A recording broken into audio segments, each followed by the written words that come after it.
Hey, Tatooine Sons family. It's like deja vu all over again. This is our second episode released today, but it's a good day for it because it's Star Wars Day. So again, may the 4th be with you. This is the second part of the interview series that we were able to participate in with the production team and the cast of the new Star Wars animated series, Young Jedi Adventures. Now, Young Jedi Adventures is specifically for very young kids, preschoolers. And this is something that makes it very exciting for me personally, because there was a time when Sam and Nate just didn't like watching Star Wars with me. And so I know that if they would have had access to a show more geared towards their age, when I wanted to introduce Star Wars to them, that they would have responded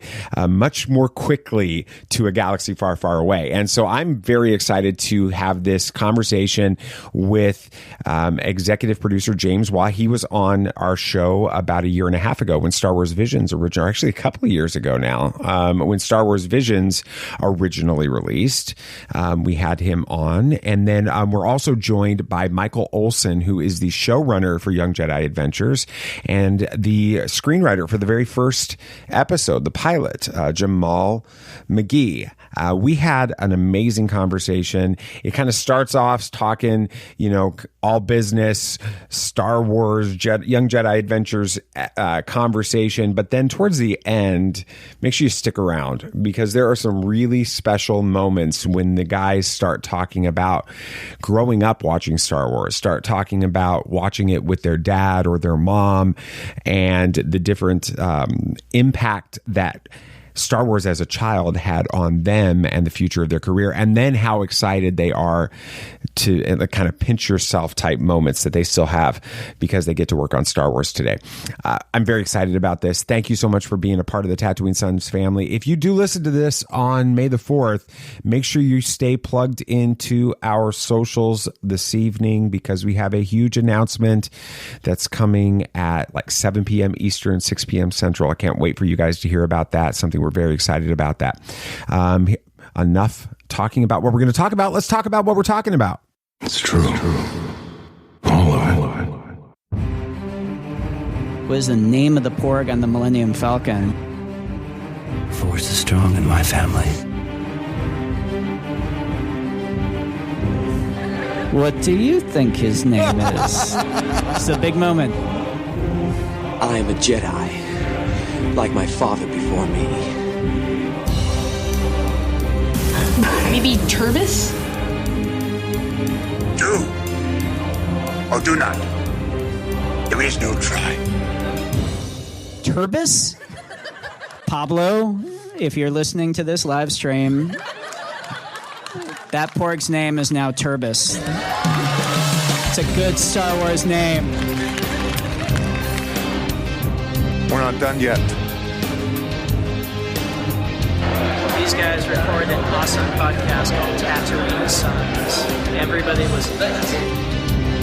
We're dealing with the Star Wars High Republic era when we think about Young Jedi Adventures, which has been up to this point primarily a publishing initiative. Since its launch, it's been highly successful with this.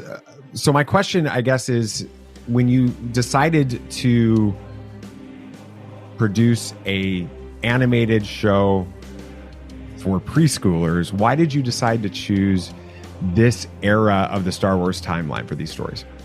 No, that's a really good question. I mean, first, doing this show was something that we always felt, well, it's the youngest we've ever gone. And I think we all felt that if we did it, we had to do it right. So there was a lot involved in making the decision to do that. Some of it was to ensure quality, to ensure that we were like maintaining the legacy of Star Wars, and that it felt like, this was no way a step down. This was an honest expression of the franchise, and like felt like the perfect first step on, into a larger world.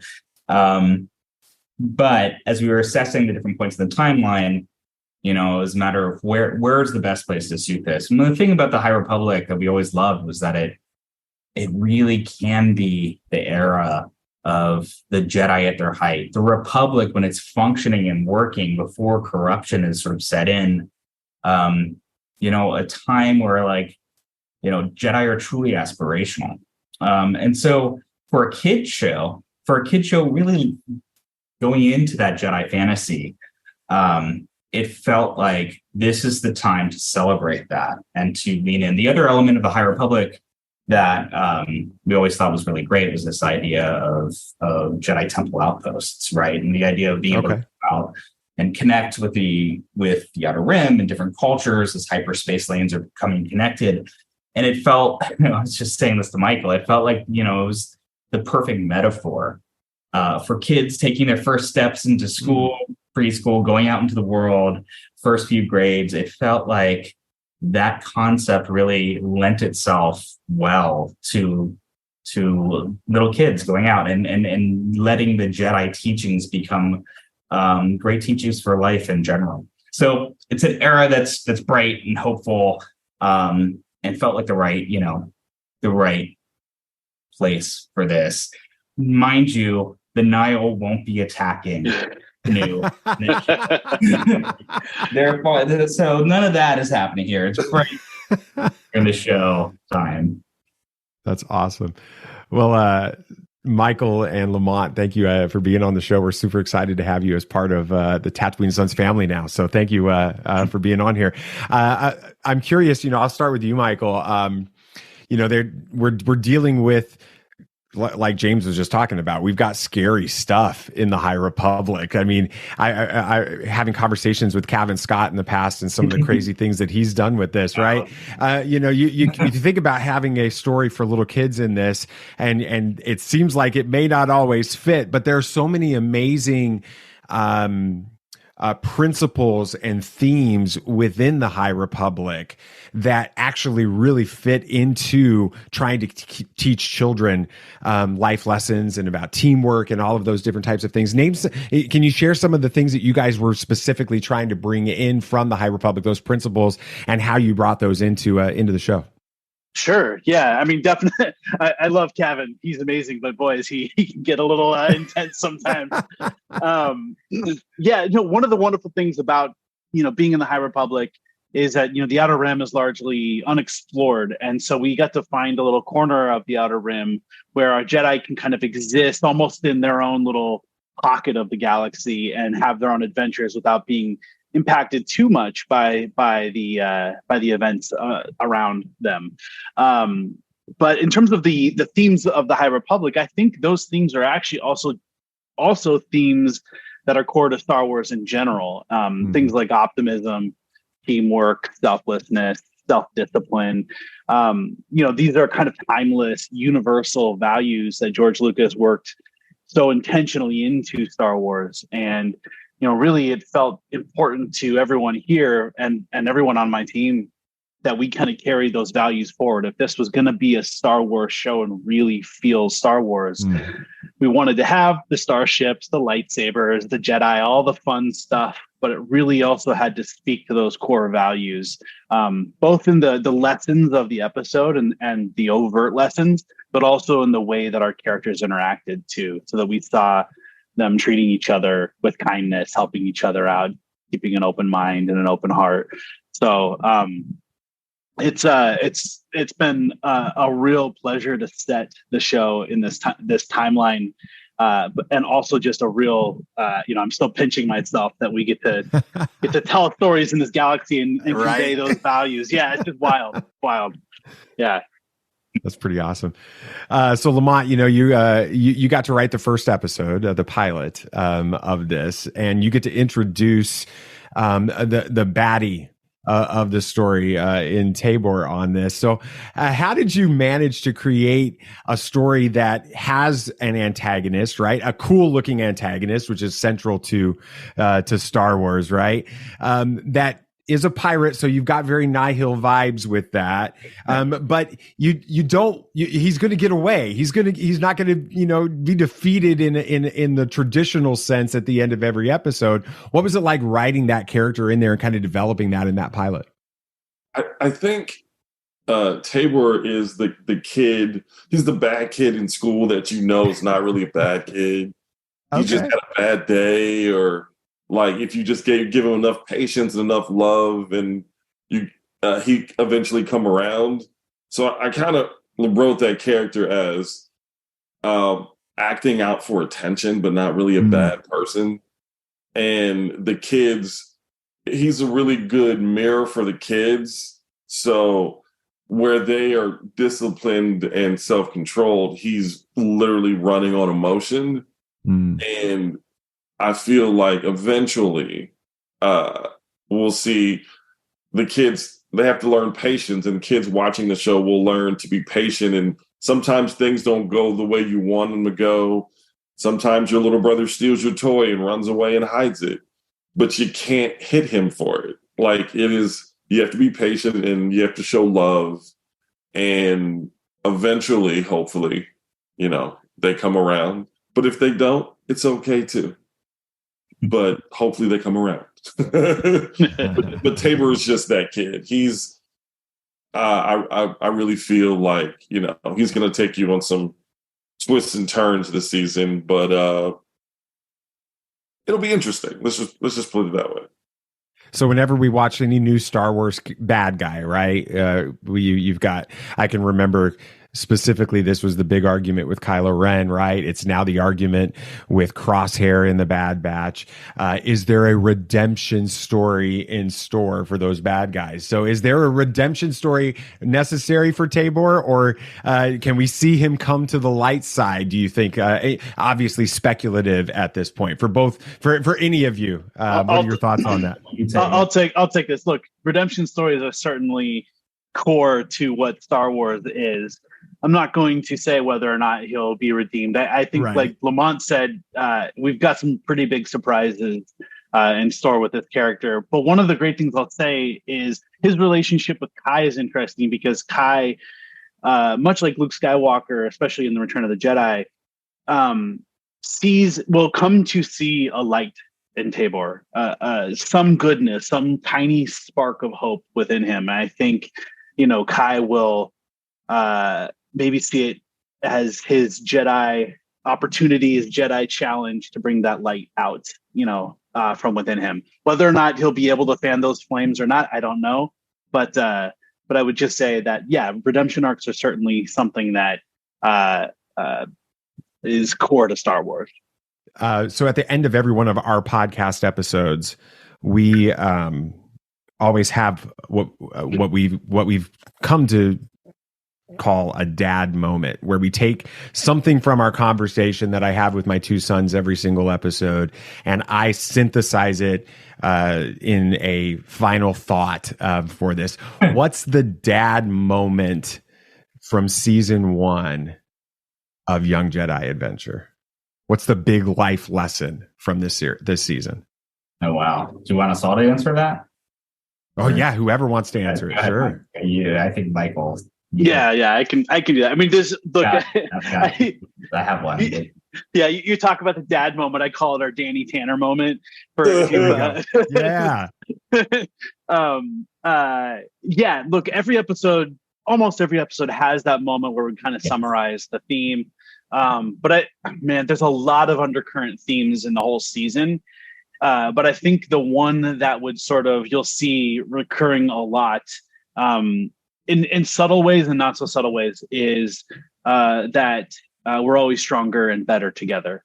And that's something that we see even in that first episode, Kai has to come to grips with, and he'll keep kind of learning that lesson in varying ways throughout this season. So I would just say the power of teamwork and the power of working together.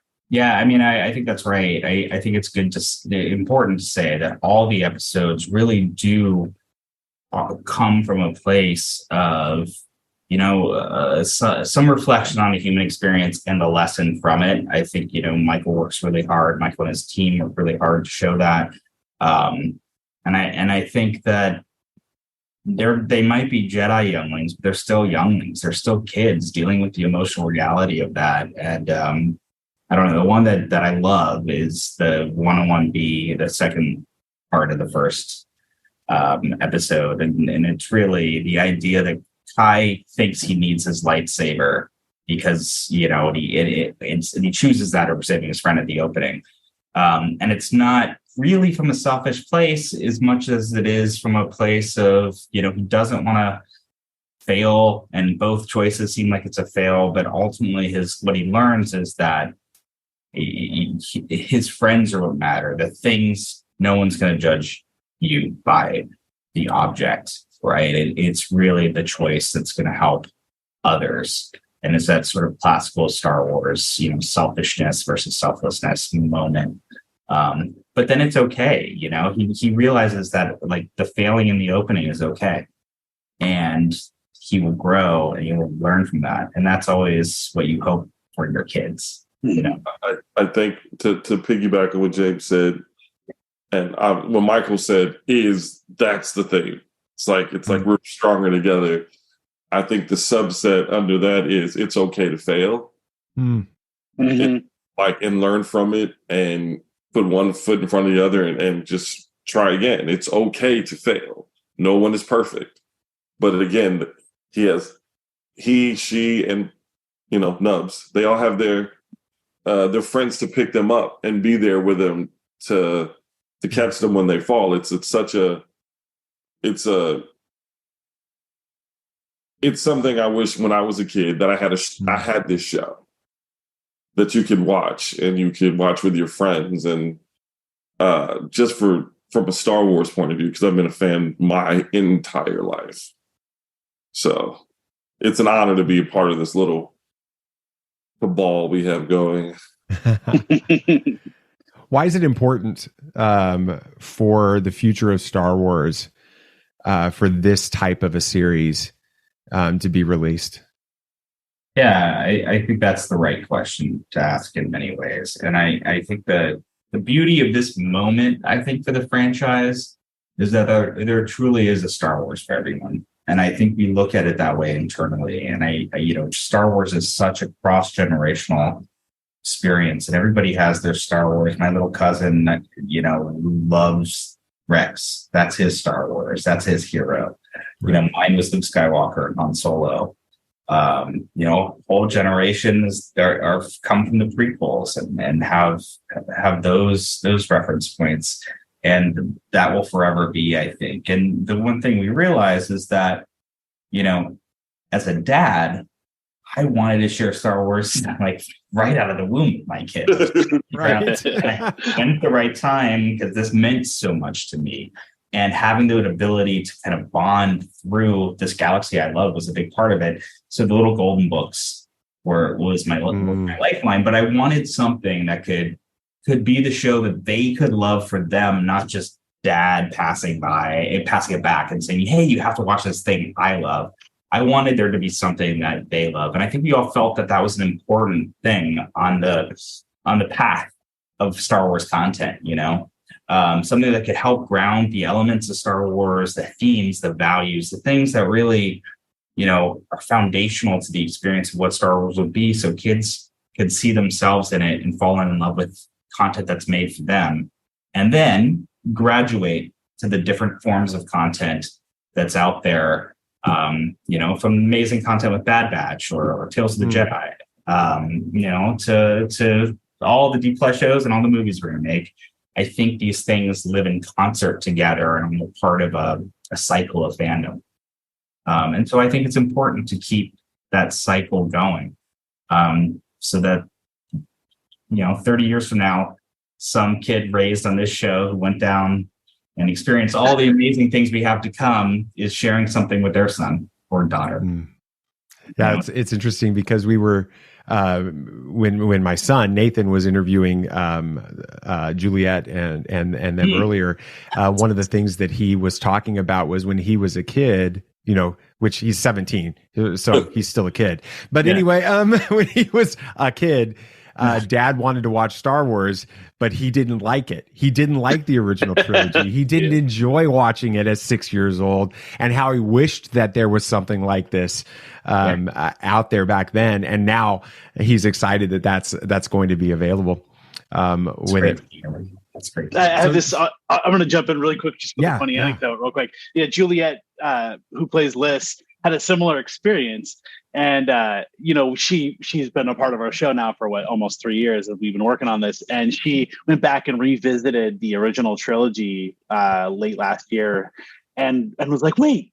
Oh, that's in our show, but that's in Star Wars. And I was like, that's it. That's what I wanted. And so I think she got a new appreciation for the original trilogy because of her experience on our show. And I certainly hope that, other kids get that same experience.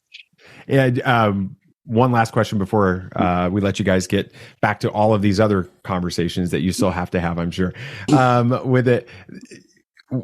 Do you have a memory or a recollection of being a kid watching Star Wars with a family member, like a dad or a parent or an older brother or sibling or aunt or someone like that you look back and you're like, man, that made it really special? And if not, what would that have been like for you had you had that kind of an opportunity? My father took me to go see Empire Strikes Back when I was 3 years old. He loved the first Star Wars. My dad made documentary films and really loved the movie. And what he loved about it was George is that film is such a collage of so many incredible cinematic influences. And so he was really inspired by the movie craft of it. So he took me to Empire Strikes Back and had no idea really what to expect. And my brain blew up with oh my gosh, look at all those aliens. This is real. This feels so real to me. And then the thing that was so cool about it was I shared that with my father, but then I came home and for Christmas, I got a bunch of Star Wars toys and I was able to continue the storytelling and I was making the stories and these stories kind of lived on. And my dad would ask me, what was it? What happened in Star Wars today? And I was making it up, and telling him.